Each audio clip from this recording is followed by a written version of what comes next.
Assalamualaikum warahmatullahi wabarakatuh. Perkenalkan, nama saya Muhammad David Akmal, NPM 2121020395. Saya perwakilan kelompok 2.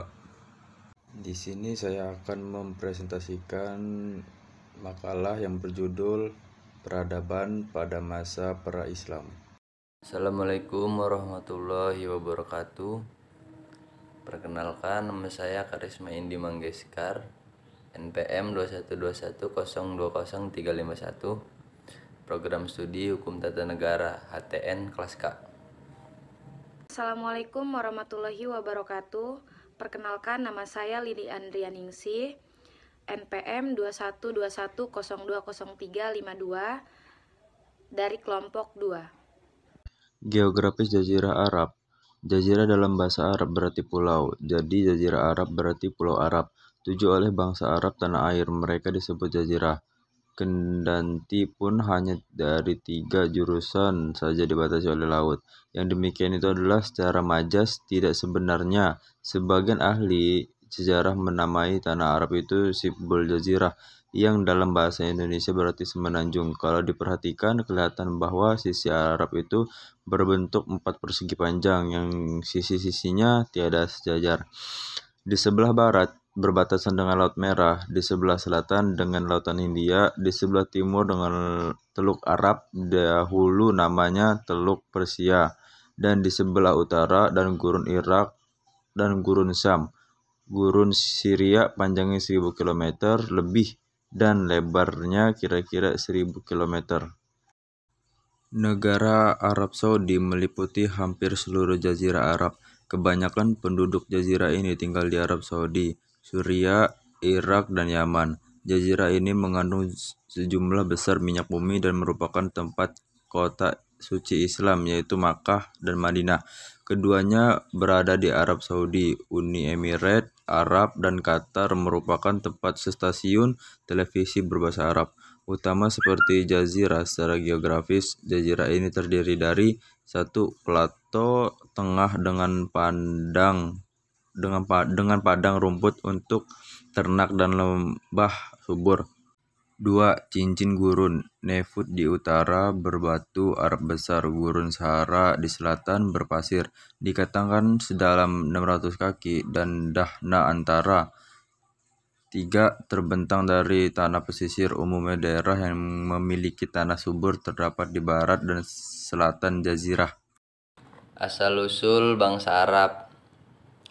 Bangsa Semit atau bangsa Arab adalah pada awalnya membangun peradaban di Mesopotamia dan Syria. Kemudian perlahan-lahan mereka kehilangan dominasi politik mereka, disebabkan oleh serangan dari bangsa nomad Semit dan bangsa non-Semit. Bangsa Arab, Akkadia, Assyria, dan Minean berbicara dalam bahasa yang hampir sama dengan bahasa Semit. Akhirnya bangsa Semit kehilangan kekuasaan tepat pada serangan Persia dan kedatangan bangsa Yunani pada tahun 330 sebelum Masehi. Setelah penyerangan itu, bangsa Semit berdiaspora ke segala bagian. Kebanyakan dari suku bangsa ini berpindah ke daerah selatan dan di daerah utara, di mana bangsa Arab akan berkembang di sana.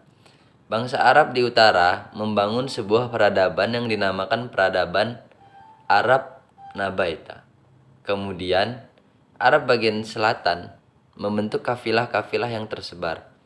Kafilah-kafilah ini kemudian membentuk sebuah kerajaan di daerah Yaman yang disebut oleh bangsa Yunani sebagai bangsa yang beruntung atau kawasan Arab yang beruntung. Kemudian ditilik dari silsilah dan cikal bakalnya, para sejarawan membagi bangsa Arab atau suku Arab menjadi 3 kelompok. Yang pertama adalah Arab Al-Baidah, atau bisa dibilang kaum-kaum Arab terdahulu yang sudah punah dan tidak mungkin sejarahnya bisa kita lacak secara rinci dan konkret atau komplit, seperti Ad, Samud, Tasem, Judais, Imlak, dan lain-lain. Kemudian yang kedua adalah Arab Al-Arobah, yakni kaum Arab yang berasal dari keturunan Ya'rib bin Yasjub bin Qahtan, atau bisa disebut pula Qahtaniyah.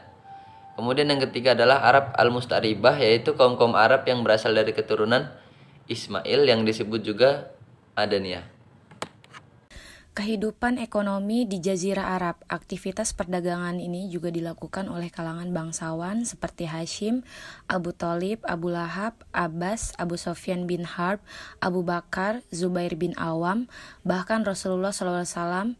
Allah Subhanahu wa Ta'ala juga mengabdikan perjalanan dagang yang dilakukan orang-orang Quraisy sebagai perjalanan dan sebaliknya. Perjalanan dagang musim panas ke Syam, Allah berfirman karena kebiasaan orang-orang Quraisy, yaitu kebiasaan mereka berpergian pada musim dingin dan musim panas. Maka hendaklah mereka menyembah Rob, pemilik rumah ini, Ka'bah, yang telah memberikan makanan kepada mereka untuk menghilangkan lapar dan mengamankan mereka dari ketakutan. Quran Surat Quraisy 1-4. Selain penduduk Makkah, penduduk Yaman juga terkenal dengan perniagaan. Mereka menjadikan perniagaan sebagai mata pencaharian terbaik dalam mencari rezeki.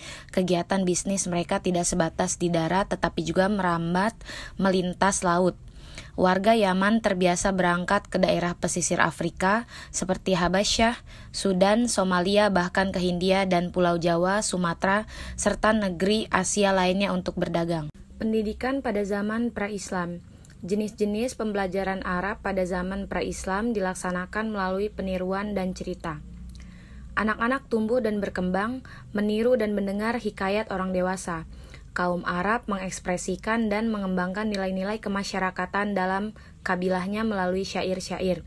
Ilmu yang mereka kenal terbagi menjadi 3 bidang ilmu pengetahuan, yaitu yang pertama, ilmu tentang nasab atau keturunan sejarah dan perbandingan agama. Yang kedua, ilmu ruqyah atau ilmu mimpi dan tabir. Yang ketiga, ilmu tenung atau sama dengan ilmu sihir.